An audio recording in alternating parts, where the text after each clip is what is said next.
Hi, I'm Mariette, and today we have an artist with us, Lize Krüger.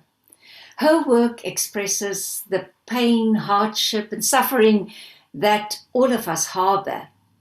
And she's especially interested in the plight of the innocent. In the catalogue of the Swiss Art Expo, she is described as an artist who paints the unvarnished truth.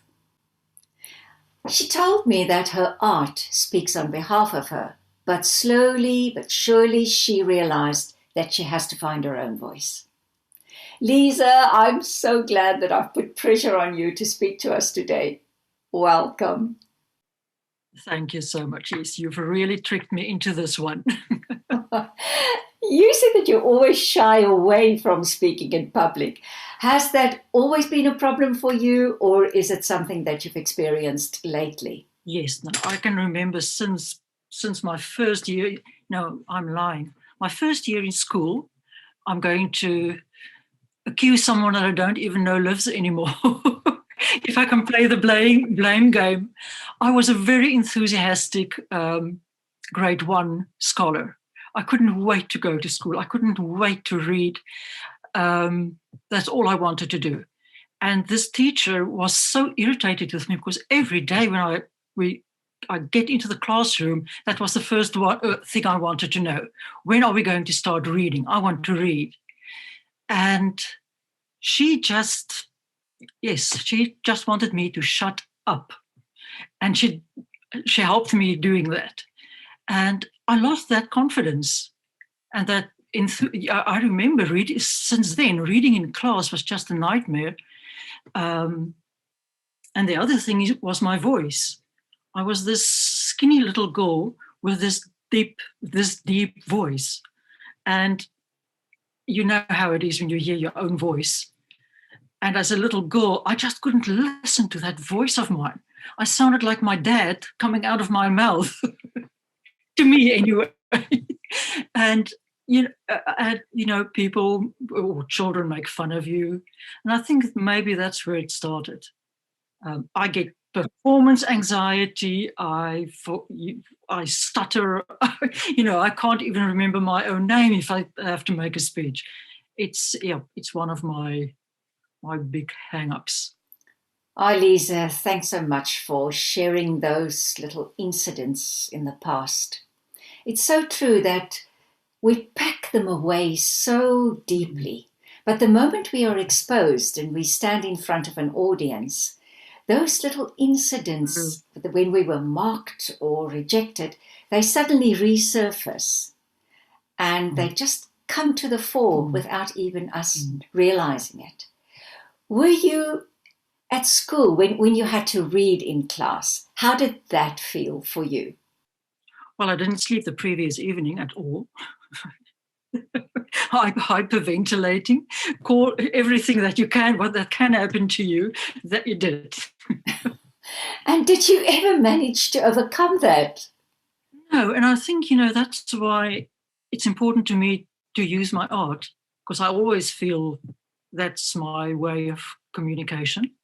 And that's also why I don't really like to give too much meaning to my own work or an individual work, because I love the way that other people interact with it and my work talks to them.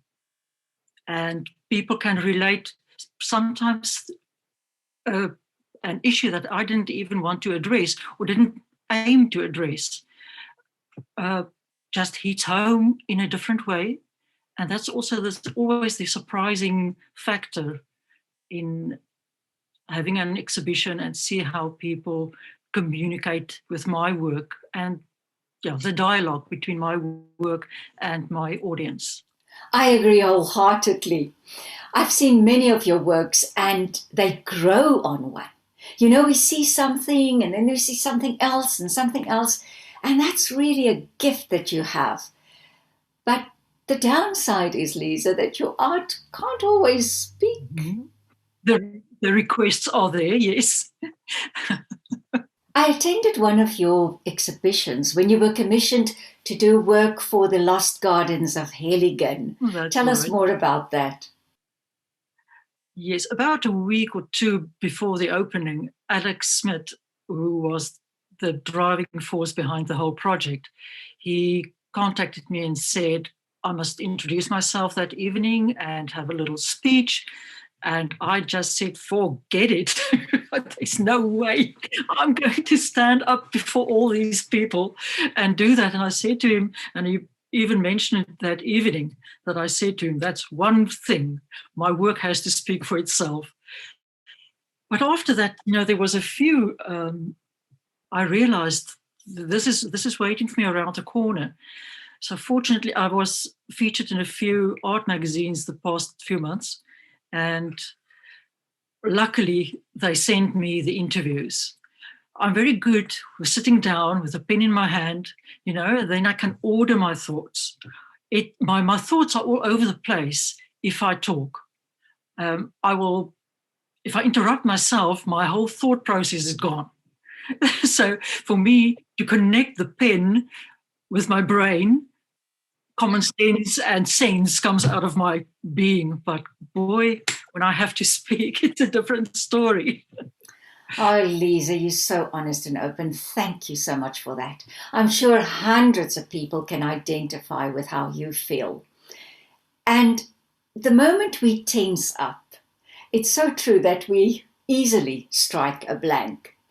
Now, there are many ways that I can teach you to structure your thoughts and to keep you focused. But it's a technique that you'll have to learn, and you'll have to learn how to apply it and practice. I can imagine, yes. I think with practice, one can do a lot of stuff that you never realized you can. So push your own boundaries a bit. As an artist, you're now more and more in the public eye.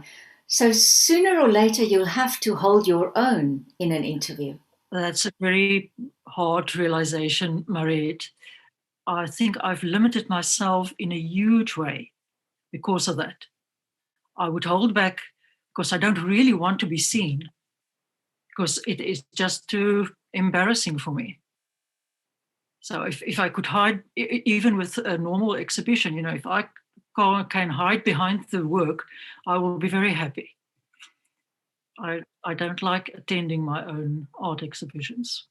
But that's surely true of most artists. You are normally not trained, or maybe you don't have the inclination to speak in front of people. Lize, would you describe yourself as an extrovert or an introvert? Definitely introvert. I have my moments, but when it comes to be in public, yes, I just crawl back into my shell. I'd like to give you some good news today, Lize. Did you know that introverts normally make better speakers than extroverts? The reason is that they think about what they're saying, and they don't necessarily repeat so much as the extroverts. They present us with the diamonds. They don't give us all the unnecessary clutter. I wanted to showcase you today so that people can understand that the fear of public speaking is real. Yeah. But public speaking is a lot like learning to ride a bicycle. You will wobble in the beginning, but as soon as you find your balance, you're going to go flat out and enjoy the ride. I can imagine. I think one forgets to breathe to start with, and my reptilian brain just takes over. So I think if one can learn the skill to manage that, it will be helpful for me anyway. Lize, thank you for that lovely, heartwarming chat, which I know many people can identify with. Thank you for having me. I've spoken to Lize Krüger, an award-winning artist, and she opened up about her fear of public speaking. I'm Mariette Richardson, and I'm here to help you with any issues you might have regarding speaking in front of people or communicating online. Please refer to my book, Free the Hidden Speaker Inside: How Your Voice Can Make You Money and Give You the Life You Desire. Until next time, goodbye.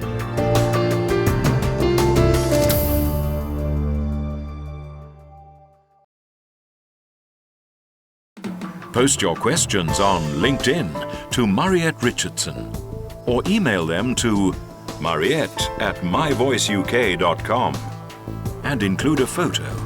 Or ask your question in person in a short video clip. And don't forget to subscribe to our channel to see more tips and say goodbye to performance uncertainty.